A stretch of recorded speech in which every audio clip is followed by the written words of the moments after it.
Hello दोस्तों, कहानियों का दौर चैनल में आपका स्वागत है। आज की कहानी है दिल की डोर दिल तक। तो चलिए कहानी शुरू करते हैं। सुजाता ने अपने बेटे नील के लिए लड़की ढूंढने के लिए सभी रिश्तेदारों दोस्तों से कह दिया था। उसे एक बहुत अच्छी लड़की की तलाश थी।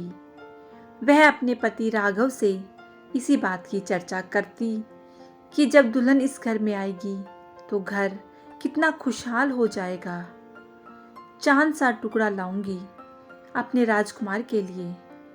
नील से भी बार बार पूछती कि लड़की तुझे कैसी चाहिए, पर नील हंस कर टाल देता था। क्या मम्मी, अभी कहाँ, मुझे बहुत कुछ करना है। उम्मीद नहीं थी कि नील फोन पर अपनी पसंद की लड़की को चुनकर उसके सामने रिश्ते का प्रस्ताव ले आएगा। सुजाता के लिए ये एक बहुत बड़ा धक्का था। शाम को 2 कप चाय के साथ सुजाता अपने पति के पास बालकनी में बैठ गई। राघव ने पूछा, क्या हुआ सुजाता? आज चीनी डालना भूल गई चाय में। अच्छा।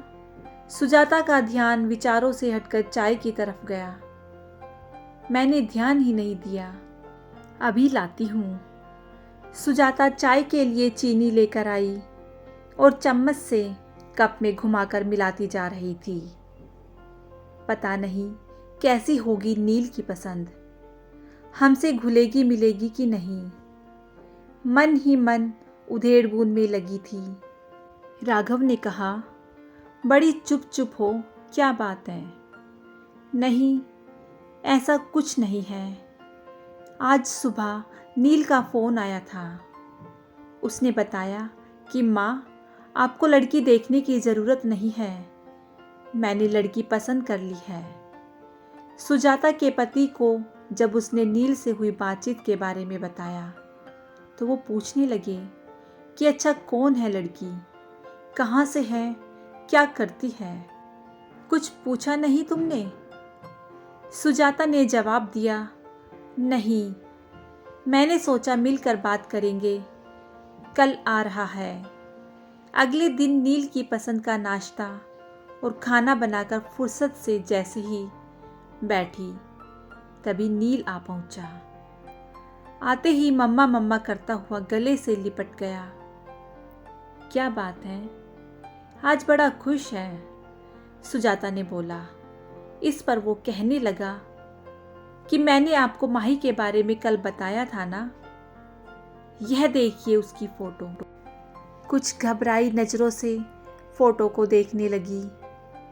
लड़की अच्छी थी, वैसे भी ना कहने का तो सवाल ही नहीं उठता था। नील की पसंद जो थी, पर अपने लिए अपनी तरह से रिश्तेदारों में जान पहचान की लड़की देखने की उसकी इच्छा हमेशा रही थी। राघव ने सुजाता को इस बात के लिए पहले ही समझा दिया था कि नील को ही अपनी ज़िंदगी बितानी है, नील की ही पसंद माननी चाहिए। एक तरह से सुजाता भी अपने मन को समझा चुकी थी और अपने बेटे की खुशी में खुश रहना चाहती थी। कैसी है मम्मा? नील ने उत्सुकता से पूछा। प्यारी है, कहाँ रहती है, क्या करती है? सुजाता ने जवाब देते हुए उससे कई सवाल कर डाले। माँ, मेरी कंपनी के पास एक कंपनी है, उसमें जॉब करती है। उसके घर में उसके मम्मी पापा और एक छोटा भाई है, आपसे मिलवाना चाहता हूँ। नहीं बेटा, तुमने पसंद कर ली तो हमने पसंद कर ली, उसके पापा ने कहा।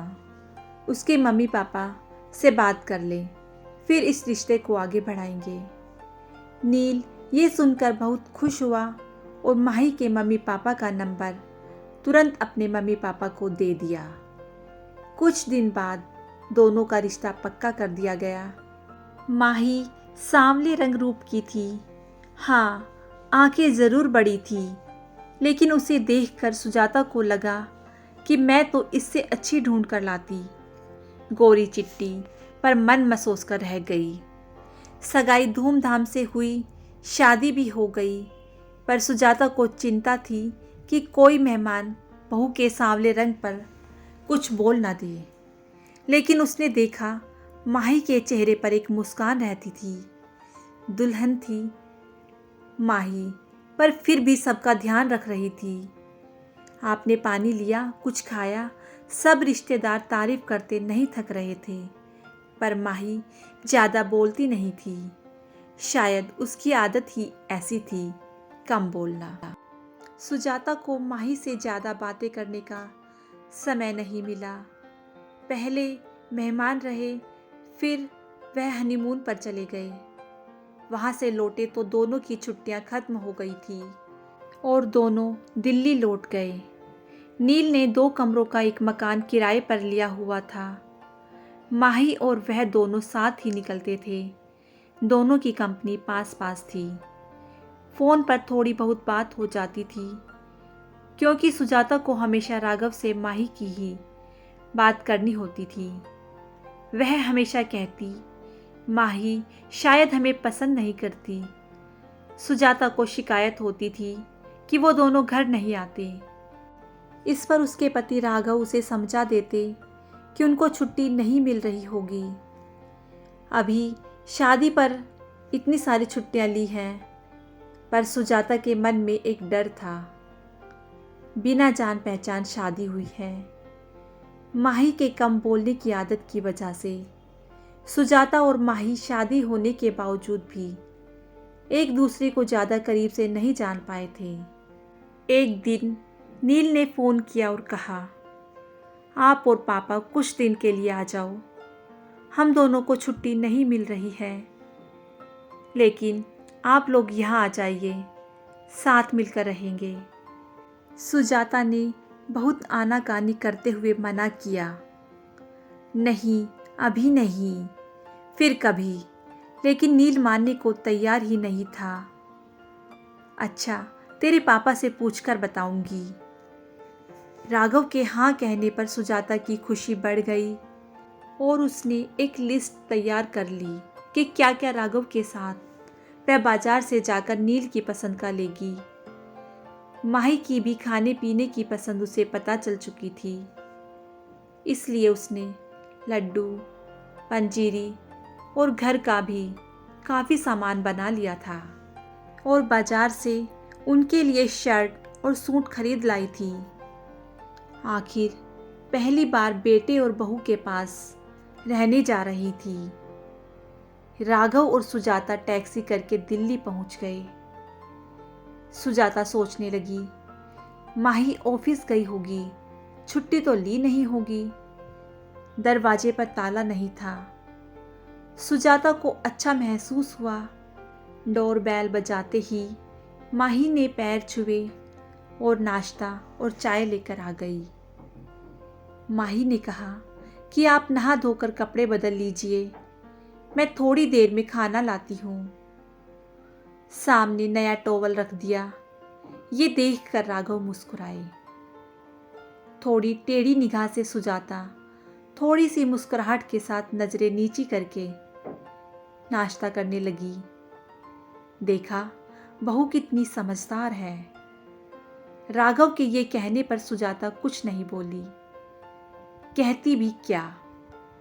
शाम को जब नील आया तो सब खुशी से मिले। सुजाता सामान दिखाने लग गई। सब खुश थे। नील, सुजाता और राघव बातें कर रहे थे। माही अपने इधर उधर के काम समेटने में लगी थी, बस एक छोटी सी मुस्कुराहट लिए। रात का खाना बाहर से ही ऑर्डर कर दिया था। सबने मिलकर खाना खाया। खा पीकर सब सोने चले गए। माही ने 2 चादर, 1 जग पानी और गिलास सब रख दिया था। सुजाता को मन ही मन खुशी हो रही थी। जैसा उसने सोचा था, माही वैसी ही थी, घर को घर समझने वाली। अगले दिन ऑफिस था। नील बताता था कि दोनों कॉर्नफ्लेक्स खाकर जाते थे। सुजाता ने सोचा उन्हें कंपनी में मिल जाता होगा खाना, इसलिए कुछ ज़्यादा खाकर नहीं जाते। उसने सोचा क्यों ना मैं अपने और राघव के लिए कुछ बना लूं। तभी माही की आवाज़ से उसका ध्यान टूटा। माँ, नाश्ता रेडीमेड है, ढोकला नील ने बाजार से ला दिया था। सुजाता ने देखा माही नया सूट पहनकर तैयार थी। ये वो सूट था जो सुजाता लाई थी। माही ने आगे बोला, खाना बना दिया है, खा लीजिएगा। अपने दिए सूट में माही को देखकर सुजाता को खुशी महसूस हुई कि माही ने दिए का मान रखा। सुंदर लग रही हो माही, सुजाता ने धीरे से कहा और तुरंत बात पलट दी। अरे, मैं बना लेती नाश्ता। माही ने कहा, नहीं माँ, आप क्यों काम करेंगी। अच्छा, चलते हैं कहकर गले लगकर ऑफिस के लिए निकल गई। सुजाता ने माही की आंखें पढ़ ली थी कि बिजी होने पर भी छोटी छोटी बातों का ध्यान रख रही थी माही। राघव सुनो, सुजाता ने अपने गालों पर हाथ रखकर कहा। मुझे माही के गले लगने का स्पर्श देर तक महसूस हो रहा है। आज बेटी होती तो ऐसे ही गले लगती।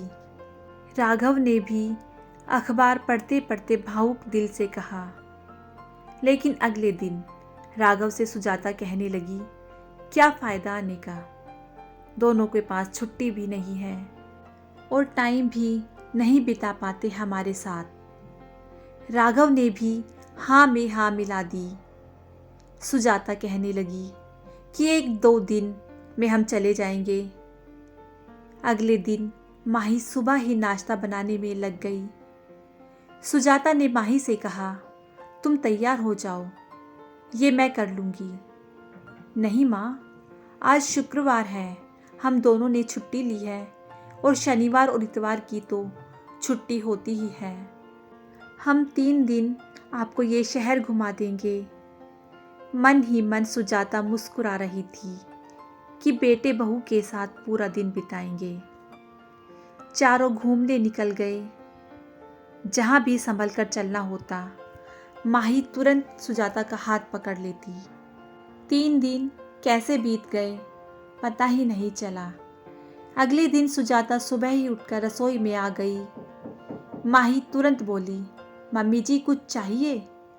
नहीं, सुजाता ने कहा, मैं तो इसलिए चली आई कि दोनों मिलकर काम करेंगे, सब काम जल्दी हो जाएगा। ये सुनकर माही मुस्कुरा दी। दोनों ने मिलकर नाश्ता बनाया और माही ऑफिस के लिए तैयार हो गई। नील और माही चले गए। सुजाता राघव से माही की तारीफ किए जा रही थी और राघव मुस्कुरा रहे थे। तुम वही हो जो माही के लिए इतना डरी बैठी थी।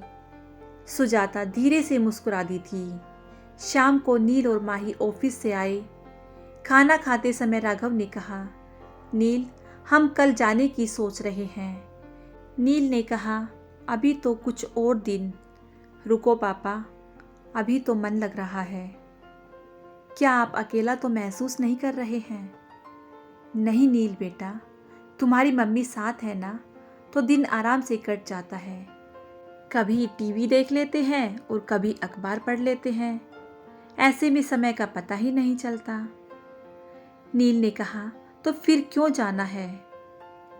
खाना खाने के बाद बर्तन समेटकर माही कमरे में आकर बोली, मम्मी जी, शाम को ऑफिस से आकर बहुत अकेलापन लगेगा। आप दोनों के आने से रौनक हो गई है, थोड़े दिन और रुक जाइए। या मैं तो कहती हूँ कि आप हमारे साथ ही रहिए।